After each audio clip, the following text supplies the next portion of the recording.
Jemaat dipersilakan duduk kembali. Shalom. Ada sukacita, amin. Ya, hari ini kita bersyukur. Ya, boleh memuliakan Tuhan, bisa datang kepada Tuhan di bait-Nya yang kudus, menikmati persekutuan yang indah. Tema kita hari ini adalah menerima mahkota kehidupan. Ya, menerima mahkota kehidupan.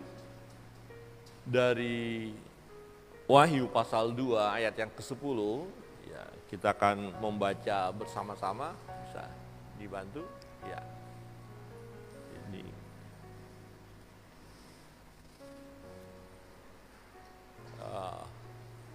Ya, kita baca bersama-sama ya, ayat 10. 1, 2, 3.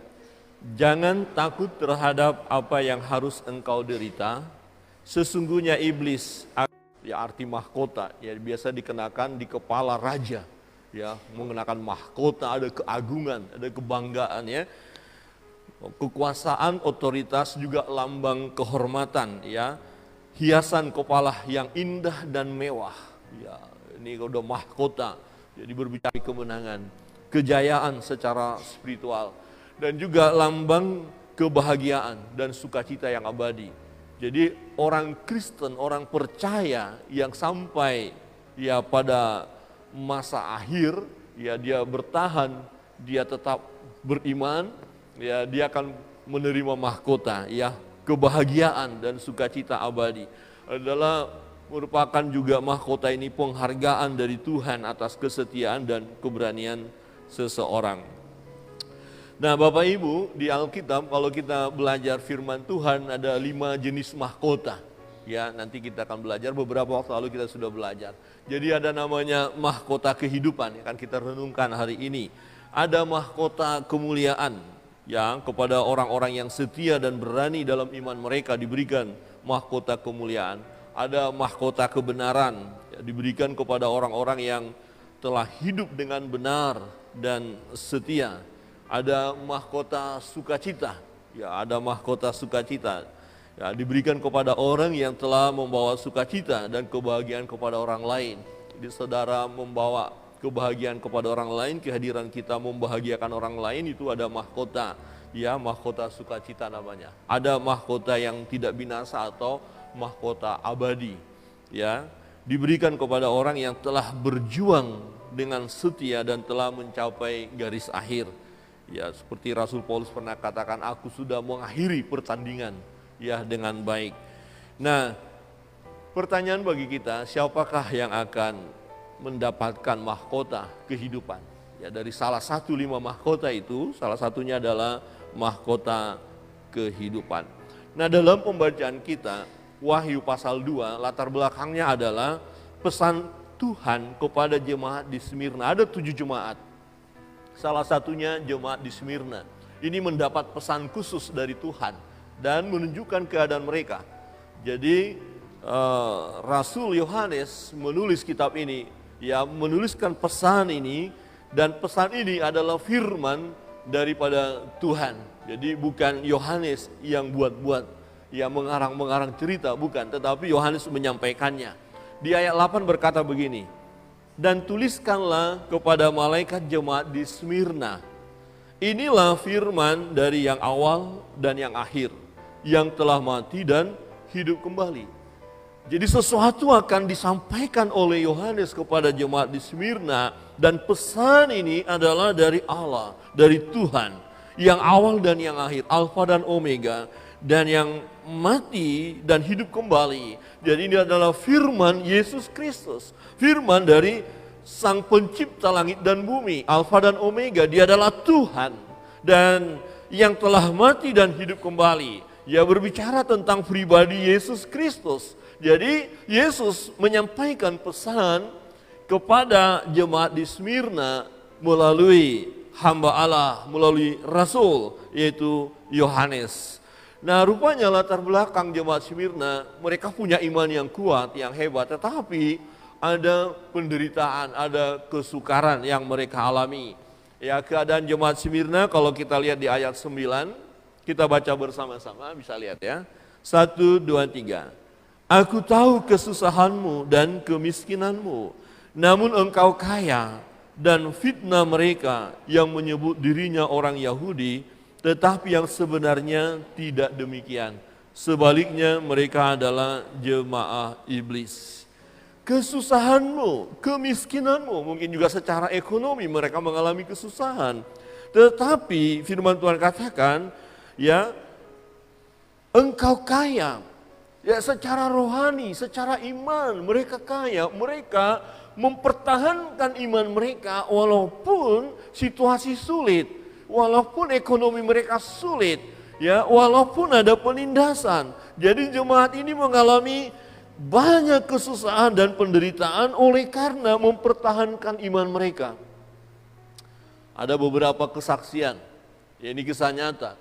Bagaimana ketika satu keluarga percaya kepada Yesus, akhirnya mereka mengalami kesusahan. Tidak diperbolehkan belanja, beli sesuatu di warung yang bukan orang percaya. Dan ternyata memang hanya satu keluarga ini yang percaya. Ya, akhirnya mengalami kesusahan, mengalami penderitaan. Tetapi secara rohani mereka kaya. Ya, mereka memiliki kasih, mereka tetap setia kepada Tuhan. Bisa saja secara ekonomi Tuhan izinkan mengalami kesusahan, tetapi tidak berarti, ya, secara rohani juga kita miskin. Jadi kalau kita melihat ada orang Kristen yang miskin, kemudian kita bilang, ini tidak beriman dia. Ya, secara rohani berarti orang ini miskin. Sebab kalau percaya Yesus pasti kaya. Itu salah juga. Tidak seperti itu. Memang tidak salah kita untuk jadi kaya sebagai orang Kristen. Ada amin? Tapi kalau Tuhan izinkan kita mengalami kesusahan, misalnya ekonomi kita susah, ya karena mempertahankan iman kita, dan itu pun kita harus siap terima. Ada amin? Jangan berkata hidup saya susah, saya sudah bosan jadi orang miskin, karena saya ikut Tuhan jadi begini keadaannya. Kalau begitu saya tinggalkan aja Tuhan. Satu orang bapak saya berjumpa ketika dia ada di depan, dulu dia bukan orang percaya, dia dulu hebat, ya istrinya orang percaya, dia tidak. Dia seorang pengusaha, banyak uang dia, tetapi dijamah Tuhan dan percaya kepada Yesus. Setelah percaya Yesus ternyata ekonominya melorot. Kenapa? Ada banyak tantangan yang harus dia alami. Dan tetapi dia berkata, saya tetap bersyukur Pak Pendeta. Sekalipun ekonomi kami sulit, tidak seperti waktu saya yang jaya-jayanya, karena ini pengusaha kan. Kami sekarang ya jadi, ya dia sebagai servis AC apa, pokoknya pekerjaannya jauh di bawah, tetapi dia berkata, saya jadi berkat dimanapun kami berada. Tetap saya saksikan Yesus Kristus Tuhan. Ada godaan, ada yang memancing dia, udah supaya kembali kepada yang lama dan akan bisnisnya, ya usahanya akan maju. Tetapi dia tetap mempertahankan imannya. Saudara yang terkasih dalam Tuhan, keadaan jemaat Smyrna mengalami kesusahan, penderitaan. Nah, tetapi ada janji Tuhan. Jika jemaat ini setia sampai akhir, mereka akan memperoleh mahkota kehidupan dan tidak akan mengalami kematian yang kedua. Jadi yang penting, yang utama, saudara, kita membaca di ayat yang ke-11. 1, 2, 3. Siapa bertelinga, hendaklah ia mendengarkan apa yang dikatakan Roh kepada jemaat-jemaat. Barang siapa menang, ia tidak akan menderita apa-apa oleh kematian yang kedua. Jadi dia tidak akan mengalami siksaan yang abadi itu. Dengan kata lain, dia akan masuk surga. Dia akan masuk dalam kebahagiaan yang abadi. Dia akan mengalami sukacita. Dan di situ nanti juga dia dikenakan kepadanya mahkota kehidupan. Sebagaimana yang telah Tuhan janjikan. Jadi satu perjuangan bagi anak-anak Tuhan, bagi orang percaya adalah ya bertahan sampai garis akhir. Bertahan sampai garis akhir. Amin. Coba lihat kiri kanan dan katakan bertahan sampai garis akhir. Sangat sedih rasanya Bapak Ibu melihat kesaksian-kesaksian yang tadinya dia setia kepada Tuhan. Ya, dia sebagai orang percaya dilahirkan jadi orang Kristen. Tetapi kemudian dia bersaksi, sudah tinggalkan Yesus. Dia tidak bertahan. Mengapa dia tinggalkan Yesus? Tentu ada masalah, tentu ada pergumulan yang dihadapi. Dan ternyata persoalan pergumulan yang kita hadapi pun bisa menggoda kita untuk kita tinggalkan Yesus. Jadi orang Kristen kok seperti ini? Ya, tetapi sesungguhnya kalau kita setia bahkan sampai mati, semua Tuhan perhitungkan. Tidak ada yang sia-sia yang kita lakukan di dalam Kristus. Nah, siapakah yang akan mendapatkan mahkota kehidupan? Sebagaimana jemaat Smyrna menerima janji dan akan mendapatkan mahkota kehidupan, demikian juga kita akan memperoleh mahkota kehidupan dengan mengikuti teladan dari jemaat di Smyrna. Jadi kita perlu mengikuti teladan jemaat di Smyrna. Kadang-kadang kita merenungkan begini Bapak Ibu. Di daerah tertentu, di suku tertentu, di negara tertentu, ada begitu sulit untuk beribadah. Ada begitu banyak tantangan. Ya, bahkan anak kecil, kita sudah lihat itu kesaksian di Korea Utara. Ya, hanya karena orang tuanya Kristen, anak kecil yang usia kalau nggak salah 2 tahun dimasukkan ke penjara juga. Ya, mengalami penderitaan. Nah, di tengah-tengah kesulitan itu tetap semangat beribadah kepada Allah. Tetapi ironisnya, di tempat-tempat yang ada kebebasan untuk orang-orang Kristen beribadah, kok orang Kristennya tidak beribadah? Ironis sekali. Ya, di daerah-daerah tertentu boleh bebas beribadah, memuji Tuhan, menyembah Allah, bersorak-sorai, menari bagi Dia, silakan. Memberitakan kabar baik, silakan. Tetapi fakta menunjukkan di daerah-daerah seperti itu, kok semangat memuji Tuhan tidak ada, semangat untuk beribadah tidak ada, semangat untuk melayani tidak ada. Sementara di tempat-tempat yang susah, tetap bersemangat. Seorang hamba Tuhan pendeta yang dari Aceh, kita tahu ini baru peristiwanya baru dalam bulan ini. Bulan kemarin ya, karena bulan ini udah bulan Maret, ya beberapa minggu yang lalu. Ditangkap ya di Bengkayang. Ya, ditangkap yang mengambil dia dari Aceh sana. Ya, dengan alasan dikatakan penistaan ya di TikTok, media sosialnya. Ya, tetapi kalau kita lihat ya hal apa yang dinista? Ya, tetapi ternyata Tuhan izinkan dia ditangkap di Bengkayang, kemudian dibawa ke Pontianak dan sekarang sudah ada di Aceh. Persidangan berikutnya saya belum tahu. Tetapi ini sudah masuk dalam pokok doa. Nah, jika Tuhan izinkan itu, ya, apakah kita siap? Pesan kepada jemaat di Smyrna. Ya, dikatakan kalian akan mengalami kesukaran, mengalami penderitaan. Jangan karena penderitaan itu ya mundur dari Tuhan. Jangan karena penderitaan itu ya tidak bersemangat memuji Tuhan, memuliakan Tuhan. Jangan sampai karena penderitaan itu kita menyangkal Yesus. Teladan yang pertama, dan ini nasihat kepada mereka dan mereka lakukan. Yang pertama, jangan takut terhadap apa yang harus engkau derita. Ini disampaikan. Artinya apa? Kita harus siap menghadapi berbagai penderitaan demi mempertahankan iman kita. Nah, saya melihat ya bahwa orang-orang yang tidak siap ya, seseorang yang tidak siap menghadapi penderitaan, dia tidak akan mampu mempertahankan imannya. Ini fakta. Siapa yang mau menderita? Siapa yang mau susah? Kita kan maunya enak saja, kita maunya bahagia. Bahkan ketika ada orang memberitahukan kepada orang lain kabar keselamatan, kabar baik, dan menjanjikan, oh ikut Kristus bahagia, tenang. Saya katakan itu keliru. Sebab jika Tuhan izinkan ada penderitaan, dia bisa kecewa. Sebab firman Tuhan katakan, kepadamu dikaruniakan bukan untuk percaya, tapi juga untuk menderita. Oleh karena namanya, oleh karena nama Yesus ada penderitaan yang harus kita hadapi. Jemaat di Smyrna menghadapi tekanan, menghadapi penderitaan. Dan firman Tuhan berkata kepada mereka, jangan takut terhadap apa yang harus engkau derita. Pergumulan-pergumulan berat, ancaman-ancaman yang hebat, penganiayaan yang hebat, jika engkau alami, jangan takut. Kadang-kadang kita melihat fakta ya, Kenapa rasanya Tuhan tidak adil? Mengapa?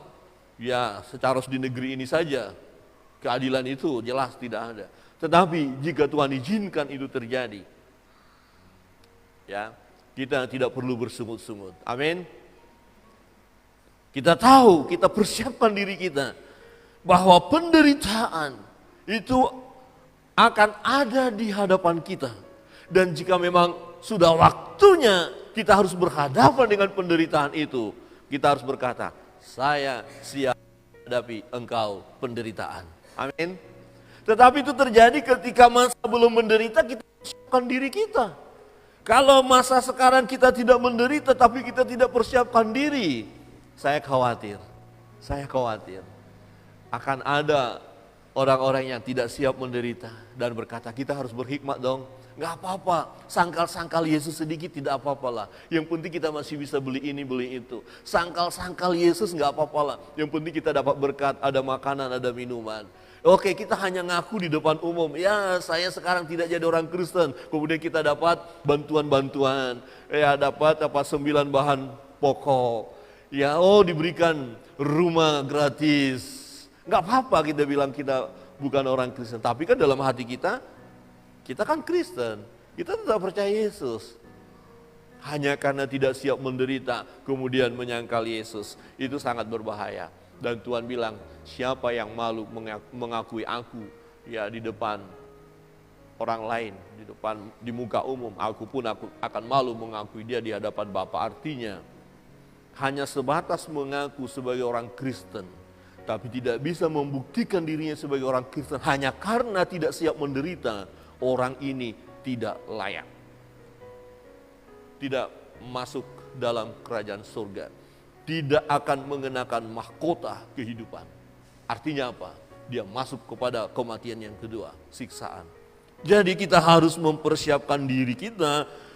Nah, kalau suatu waktu Tuhan izinkan penderitaan harus kita hadapi oleh karena kita sebagai orang Kristen, orang percaya, maka kita siap untuk itu. Amin. Gak ada amin ya, amin. Coba lihat kiri kanan, sudah siap menderita? Kadang-kadang di gereja kita lagi senang-senang, kita bilang siap menderita. Saya khawatir setelah di luar gereja itu loh. Ya kita dipersulit, kita mau bisnis dipersulit karena orang Kristen, kemudian kita marah. Gak ada Kristen-Kristen, kamu mau ngapain? Nah, kita sikat saja dia supaya kita tidak menderita. Ada godaan-godaan di dunia ini yang membawa kita lepas dari penderitaan.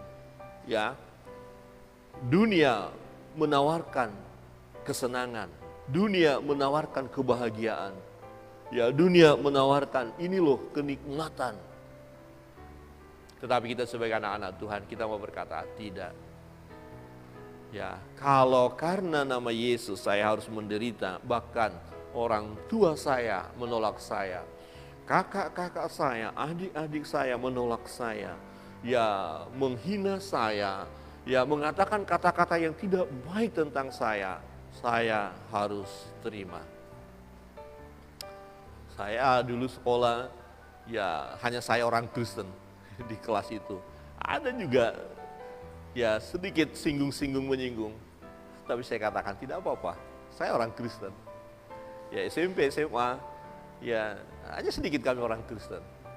Ya kalau di SMP itu saya ingat di satu kelas hanya saya. Ya ada sedikit agak diolok-olok begitu, nggak apa-apa. Ya saya memang orang Kristen, ya nggak masalah. Tapi jujur rasanya nggak enak juga. Dan ada kasus ya yang di Riau ya, hanya karena dia orang Kristen, ya dibully, ya dipersekusi, akhirnya meninggal. Tidak apa-apa. Memang keadaan dunia seperti itu. Tetapi apakah orang-orang yang mati ya karena nama Tuhan, dia kalah, dia menderita, akhirnya tak berdaya, Tuhan yang gak kuat? Tidak. Memang Tuhan izinkan itu terjadi, tapi dia nanti akan mengenakan mahkota kehidupan. Mahkota kita tahu artinya, kebahagiaan, kemenangan, ya, penghormatan, penghargaan, luar biasa. Ini sesuatu yang luar biasa akan dia nikmati. Nah kita perlengkapi diri kita jika satu waktu nanti ternyata sebagai orang Kristen, orang yang beriman, kita harus menghadapi penderitaan apapun bentuk penderitaan itu. Jangan pernah kita mundur. Ingat, saya akan mendapatkan mahkota kehidupan. Jadi persiapkan diri kita, bekali diri kita dengan kesiapan untuk menerima penderitaan. Penderitaan karena nama Tuhan ya, bukan karena kesalahan kita atau dosa yang kita lakukan. Bapak Ibu Saudara yang terkasih dalam Tuhan, pesan ini kepada jemaat di Smyrna. Dan jemaat di Smyrna merupakan ini satu pujian karena mereka diperhadapkan dalam situasi yang tidak mudah. Bahkan ada jemaat yang mengaku jemaat Yahudi atau orang-orang Israel yang mengatakan dirinya sebagai jemaat tetapi sebenarnya bukan, ya. Firman Tuhan berkata tadi bahwa ya mereka adalah jemaah iblis, ya. Mereka difitnah dan fitnah mereka yang menyebut dirinya Yahudi tetapi yang sebenarnya tidak demikian. Sebaliknya mereka adalah jemaah iblis. Jadi serangannya luar biasa Bapak Ibu.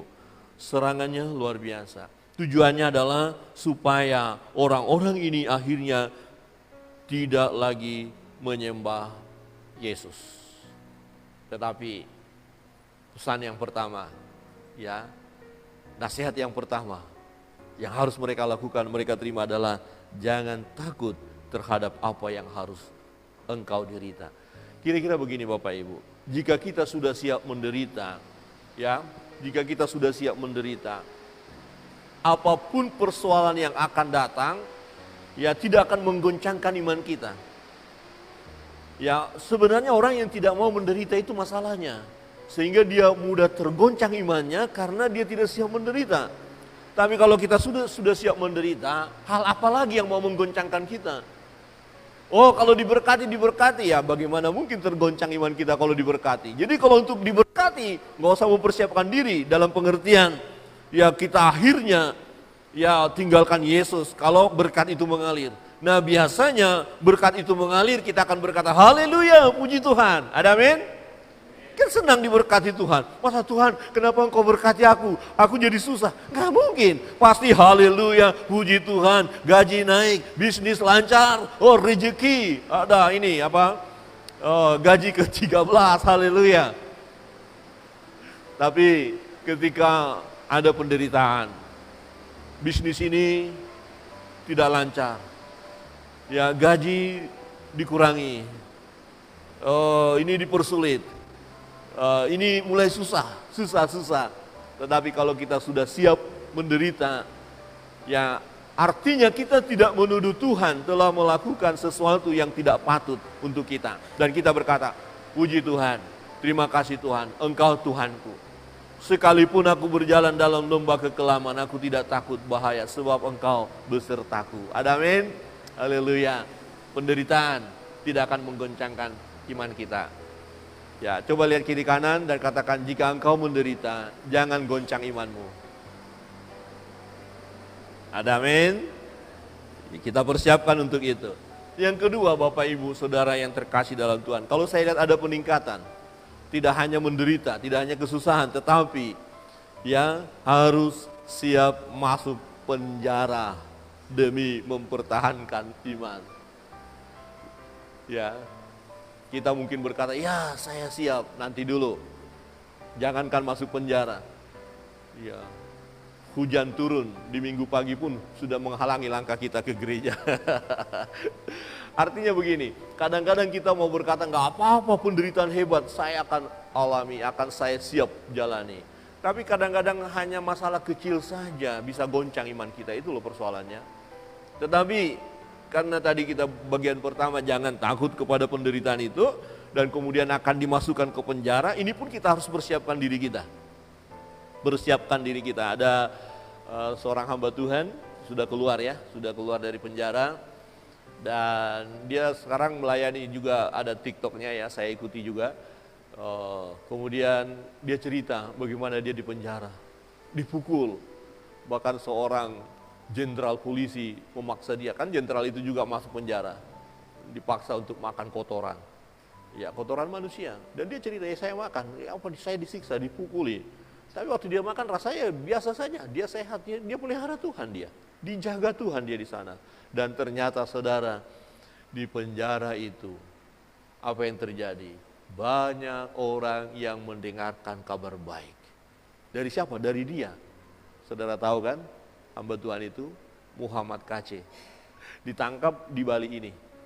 Hanya karena tuduhan menista agama. Gak ada pembelaan yang lain. Harus masuk penjara, tapi beliau sudah keluar. Sudah selesai masa penjara dan Tuhan pelihara dia. Dia punya cerita bersama Tuhan dengan hal yang dahsyat, yang luar biasa. Jadi kalau saudara mau banyak cerita yang hebat, boleh masuk penjara. Ada siap untuk itu Bapak Ibu? Amin. Masuk penjara karena mempertahankan iman lo ya.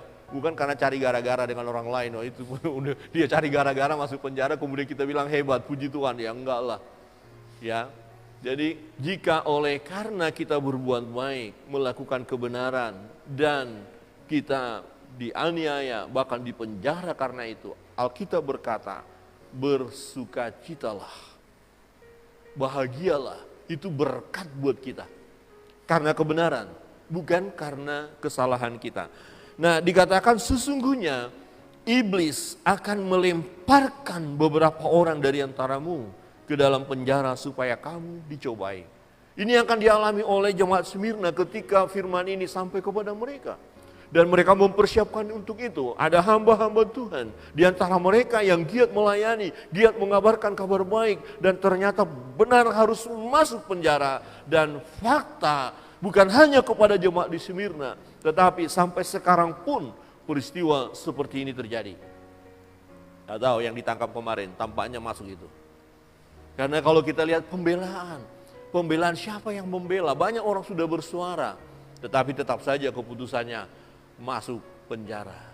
Saya merenungkan bagian ini, kalaupun toh akhirnya masuk penjara, ada maksud Tuhan. Ada amin? Ada maksud Tuhan, ada banyak kesaksian hamba-hamba Allah yang tadinya dia bukan orang percaya, tetapi setelah menjadi pengikut Kristus, setelah menjadi pelayan Tuhan, dia masuk ke penjara, memang dipenjarakan, memang ada penderitaan di sana, ada siksaan yang dialami, tetapi ada kuasa Allah yang dinyatakan melalui hidup mereka, bahkan melalui mereka ada orang-orang yang dibaptis.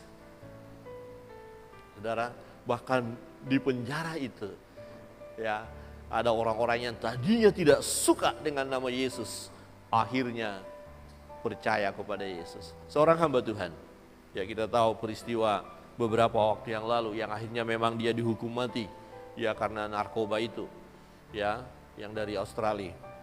Ya, di dalam penjara itu dia bertobat. Dan di dalam penjara itu juga dia melayani. Dan salah satu orang yang dilayaninya, dia sekarang jadi hamba Tuhan.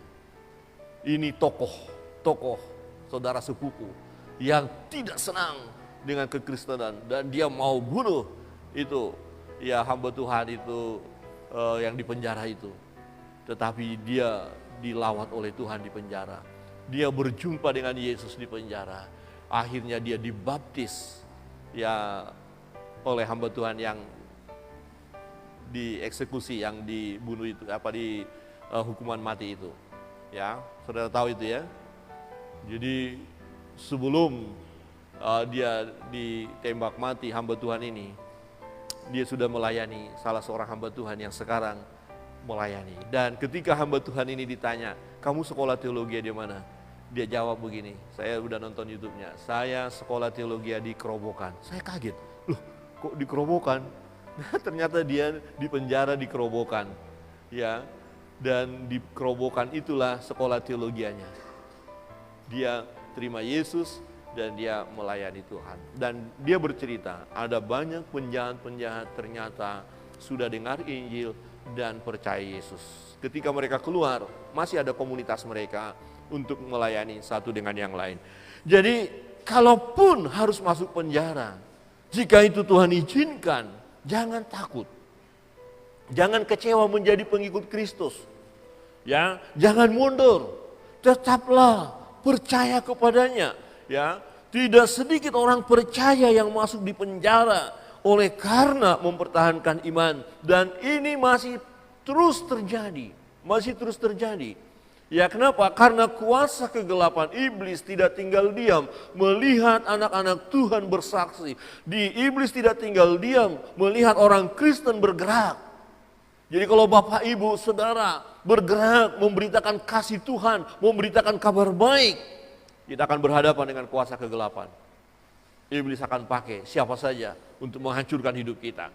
Ya mempersalahkan kita, kemudian menangkap kita dan memasukkan kita ke penjara.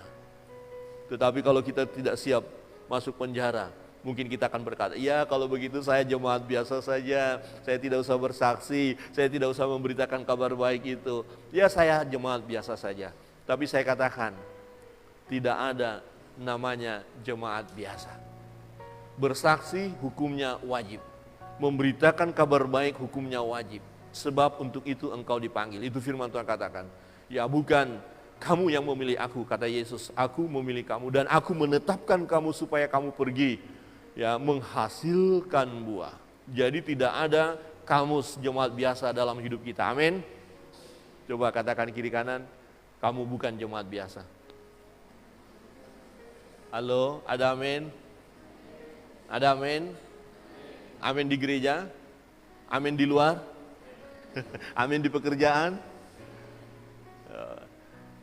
Dulu saya punya teman, dia malu menyaksikan dia sebagai orang Kristen. Ketika kami mau pelayanan, ya ditanya ada hanya gara-gara, ini waktu anak muda ya, hanya karena nona cantik di sebelah. Ya di bis ini duduk. Dan dia tanya, kamu Kristen? Dia bilang tidak. Hanya karena ada nona cantik di sebelah. Terus setelah turun, kenapa kamu dari tengahku? Dia berdalih, nggak apa-apa, biar ada kesempatan untuk masuk kita bicara-bicara. Saya bilang, baik. Mudah-mudahan itu hikmat yang benar. Tapi saya katakan, ada kemungkinan tidak berani mengaku, ya nanti langsung ditolak. Ini orang ini ada maunya. Kalau perempuan cantik di sebelah, dia tidak ngaku jadi orang Kristen. Ya anak-anak muda, ya kalau yang di sebelah, yang bukan di sini pasti orang Kristen. Yang di sebelah sana ada nona cantik, saudara mulai PDKT dan dia bukan orang Kristen. Beranikah menunjukkan identitas diri sebagai orang Kristen? Ada amin, anak muda? Bapak-bapak jangan amin, karena sudah amin, udah ada istri ya. Godaannya sepele ya, tapi ini fakta. Ya, belum penderitaan, belum penjara. Hanya karena pria ganteng dan wanita cantik saja untuk anak-anak muda. Sudah imannya kelepek. Banyak terjadi sekarang, kita lihat tidak kuat ya menghadapi tantangan, tidak siap masuk penjara. Iblis akan melemparkan beberapa orang dari antara. Jadi iblis bekerja. Ini waktunya dan waktunya sudah semakin singkat. Ya, hari Tuhan sudah dekat. Jadi mereka juga gencar. Ya, roh-roh kegelapan ini terus bekerja. Maka banyak yang berjatuhan, hamba Tuhan, banyak orang yang mulai kecewa mengikut Kristus, banyak orang yang tidak lagi setia kepada Tuhan. Itu pekerjaan kuasa kegelapan. Saudara yang terkasih dalam Tuhan, mari persiapkan diri kita untuk sesuatu hal, ya untuk menerima penderitaan bahkan penjara sekalipun, jika itu oleh karena mempertahankan iman kita. Tidak akan sia-sia. Ya, banyak orang yang sudah masuk penjara karena nama Tuhan. Bukan sedikit jumlahnya. Sejak ya gereja mula-mula, ya para rasul ditangkap, dianiaya, bahkan ada yang dipenggal kepalanya, mati. Nah apakah Tuhan tak berdaya menolong? Tuhan berkuasa untuk menolong. Tapi jika Tuhan izinkan harus itu terjadi, ingat, ya waktunya sudah selesai bagi hamba Allah itu. Dan dia akan menerima mahkota kehidupan. Yang ketiga, Bapak Ibu, saudara yang terkasih dalam Tuhan, semakin meningkat penderitaan, penjara, dan siap menjadi martir. Ya, hendaklah engkau setia sampai mati. Jadi taruhannya adalah nyawa. Sebagai orang Kristen, murid Kristus, kita adalah murid. Taruhannya adalah nyawa. Ya, coba katakan kiri kanan, taruhannya nyawa. Ada amin? Wow, luar biasa ya. Nah, jadi ini adalah harga yang mahal yang harus siap kita persembahkan kepada Tuhan Yesus, yaitu nyawa kita. Siap mati demi mempertahankan iman.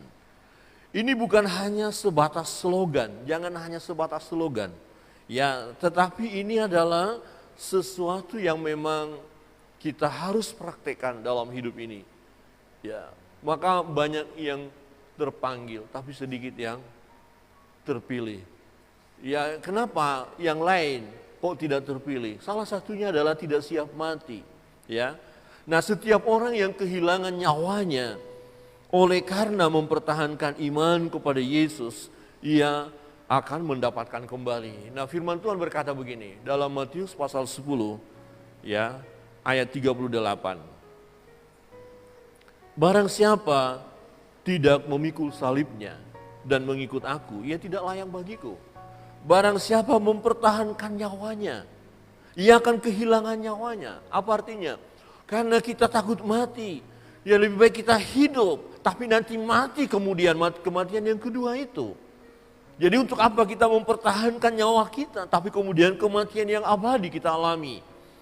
Ya, tetapi barang siapa kehilangan nyawanya, mati dia karena melayani Tuhan, karena bersaksi, karena mempertahankan imannya, dia tidak menyangkal Yesus, ya maka dikatakan dia akan memperolehnya. Dia akan menerimanya kembali, dia akan hidup, dia akan masuk dalam kehidupan yang abadi. Jadi mana yang harus kita pilih? Kadang-kadang memang ketakutan secara dunia bisa melanda hidup kita. Kita tidak siap mati. Tetapi kalau kita paham tentang kebenaran, karena setelah kematian ini, oleh karena kita setia sampai mati, kita akan memperoleh mahkota kehidupan. Maka kita akan berkata, saya siap mati. Amin. Aminnya kecil, amin. Coba kasih agak senyum sedikit dan katakan, sudah siap mati? Jadi jangankan hujan gerimis-gerimis saja, badai pun, apapun ya, tetap setia melayani Tuhan. Jadi tidak hanya sekedar jadi orang Kristen ya, tetap melayani Tuhan. Mulailah kita berdoa, doakan orang lain, gumuli pekerjaan Tuhan, mulai kita bergerak, mulai kita tunjukkan kasih kita kepada orang lain. Dan mungkin penderitaan ringan adalah kita diomongin, ya kita dihina, kita diejek, Allah kamu sok pendeta, sok penginjil, sok apalah, macam-macam, enggak apa-apa. Tapi kebenaran kita lakukan, melayani. Mungkin saudara bergumul untuk keluarga saudara yang belum percaya, untuk itu saudara dihina, diomongin, dicaci maki, tidak dipeduli, enggak apa-apa. Bahkan mungkin diusir dari rumah, tidak apa-apa. Ya, karena yang kita lakukan ini adalah kebenaran, dan pada waktunya kita akan menerima mahkota kehidupan. Yakobus pasal 1 ayat 12. Kita baca bersama-sama. 1, 2, 3. Berbahagialah orang yang bertahan dalam pencobaan, sebab apabila ia sudah tahan uji, ia akan menerima mahkota kehidupan yang dijanjikan Allah kepada barang siapa yang mengasihi Dia. Ini Tuhan janjikan kepada kita. Saudara yang terkasih dalam Tuhan, jika Tuhan izinkan kita berada dalam situasi sulit, kita harus menderita, bahkan masuk penjara, serta kehilangan nyawa oleh karena iman kita, maka segala sesuatu yang kita lakukan di dalam Tuhan tidak ada yang sia-sia. Kita pegang janji Tuhan bahwa Ia akan memberikan mahkota kehidupan kepada kita. Tetaplah setia kepada Tuhan. Katakan kiri kanan, tetap setia kepada Tuhan. Mari kita berdoa.